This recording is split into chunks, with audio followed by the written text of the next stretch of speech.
Quand vous êtes admis à un concours, vous finissez votre formation, le ministère de la fonction publique vous affecte d'un ministère, vous êtes tenu de prendre service lorsque le DRH vous met dans un service. L'administration a défini une période au cours de laquelle, si le fonctionnaire ne prend pas service, il sera considéré comme ayant renoncé à son admission.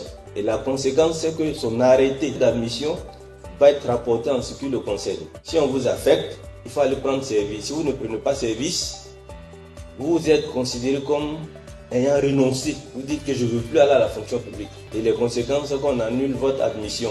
Le deuxième pan de prise de service, c'est qu'il est donné de constater, quand le ministère d'État, le ministère de la fonction publique met les fonctionnaires à la disposition des ministères, que les directeurs des ressources humaines les envoient dans les services, y compris en région, certains fonctionnaires vont prendre service et reviennent se présenter des documents de médecins, faisant état de ce que leur état de santé ne permet pas d'aller à Sinématiali pour prendre service. Donc il faut qu'il reste à Abidjan.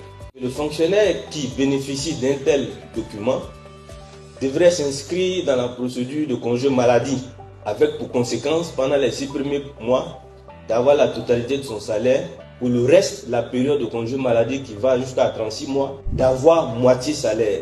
S'il ne fait pas ça, qu'il vient déposer le certificat du médecin, alors la fonction publique demande au directeur des ressources humaines à un moment de faire la situation de ces fonctionnaires-là, qui seront considérés comme étant en situation d'abandon de poste, donc traduits devant le conseil de discipline, et si possible, peuvent encourir la révocation.